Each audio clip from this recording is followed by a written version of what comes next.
सुप्रभात बच्चों। हम लोग अर्थ के आधार पर वाक्य भेद समझ रहे हैं और पहले वीडियो में हमने वाक्य क्या है और अर्थ के आधार पर वाक्यों की क्या विशेषता होनी चाहिए, वाक्यों में किस प्रकार के गुण होने चाहिए, यह समझा था हम लोगों ने। आज हम इस दूसरे वीडियो में जो है इन सभी 8 भेदों को समझने का प्रयास करेंगे। पहला है विधानवाचक वाक्य।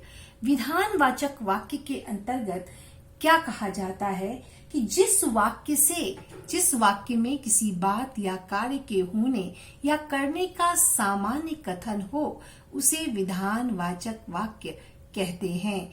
उदाहरण, भारत एक देश है, राम के पिता का नाम दशरथ है, दशरथ अयोध्या के राजा हैं। कोई सा भी एक साधारण सा वाक्य या सामान्य कथन विधानवाचक वाक्य कहलाता है।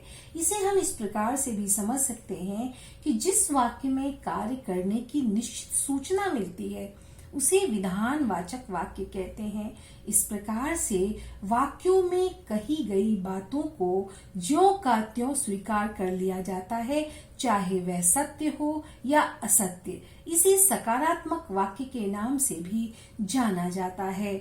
जैसे प्रभात प्रतिदिन विद्यालय जाता है, बहुत से अधिकारी ईमानदार भी होते हैं, मजदूर ने परिश्रम पूर्वक काम किया, 4 दिन से लगातार वर्षा हो रही है। दूसरा भेद है इसका जो अर्थ के आधार पर वाक्य भेद के अंतर्गत निषेधवाचक वाक्य। निषेधवाचक वाक्य के अंतर्गत हम समझेंगे कि नहीं, प्रश्नवाचक वाक्य भी है, नहीं निषेधवाचक वाक्य, हाँ यस, जिस वाक्य से कार्य न होने का भाव प्रकट होता है उसे निषेधवाचक वाक्य कहते हैं। जैसे मैंने दूध नहीं पिया, मैंने खाना नहीं खाया। जिस वाक्य से काम न करने या न होने का भाव प्रकट होता है उसे निषेधवाचक वाक्य कहते हैं। इन वाक्यों में नहीं, मत, न लगाकर जो है शब्दों का निर्माण किया जाता है। इन वाक्यों को निषेधात्मक या नकारात्मक वाक्य के नाम से भी जाना जाता है। से प्रभात प्रतिदिन विद्यालय नहीं जाता है, बहुत से अधिकारी ईमानदार नहीं होते हैं, मजदूर ने परिश्रम पूर्वक काम नहीं किया, 4 दिन से वर्षा नहीं हो रही है। तो इस प्रकार से हम निषेधवाचक वाक्य को समझ सकते हैं। तीसरा जो भेद है इसका वो है प्रश्नवाचक वाक्य। प्रश्नवाचक वाक्य यह वाक्य जिसके द्वारा किसी प्रकार के प्रश्न किया जाता हो। ये बहुत आसान है समझना। जब भी किसी वाक्य में प्रश्नवाचक चिन्ह लगा होगा आप समझ जाएंगे कि यह प्रश्नवाचक वाक्य है।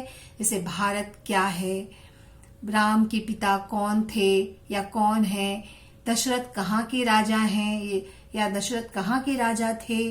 तो इस प्रकार से जिसमें प्रश्न होगा, जिस वाक्य के माध्यम से कुछ पूछा जाता है या जिसके मूल में जिज्ञासा का भाव रहता है उसे प्रश्नवाचक वाक्य कहते हैं। इनमें क्या, कब, कहाँ, कैसे, कौन, क्यों, किसका, किसकी, किसके, किनका आदि प्रश्नवाचक शब्दों का प्रयोग प्रश्न पूछने के लिए किया जाता है। इस प्रकार के वाक्यों के अंत में प्रश्नवाचक चिन्ह का प्रयोग होता है।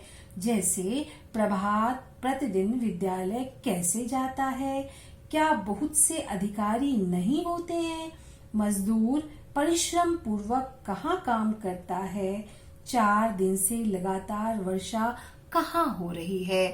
अब इसका जो चौथा जो भेद है वह है आज्ञावाचक वाक्य। आज्ञा का मतलब जिस वाक्य से आज्ञा, अनुमति, विनय या अनुरोध का बोध हो उसे आज्ञावाचक वाक्य कहते हैं। उदाहरण, कृपया हस्ताक्षर कर दीजिए, तुम अंदर जाकर पढ़ाई करो। तो इसको हम आज्ञावाचक वाक्य से फिर से समझेंगे कि जिस वाक्य से आज्ञा या अनुमति देने अथवा लेने का भाव प्रकट होता है उसे आज्ञावाचक वाक्य कहते हैं। ऐसे वाक्यों को विधिवाचक वाक्य भी कहा जाता है। प्रभात प्रतिदिन विद्यालय जाया करो, अधिकारीगण अपने काम में ईमानदारी दिखाएं। मजदूरों, परिश्रम पूर्वक काम शीघ्र पूरा करो। सुमन, कृपया मेरे लिए एक नया स्वेटर बुन दो। इस प्रकार से आज के लिए हम इतना ही समझेंगे।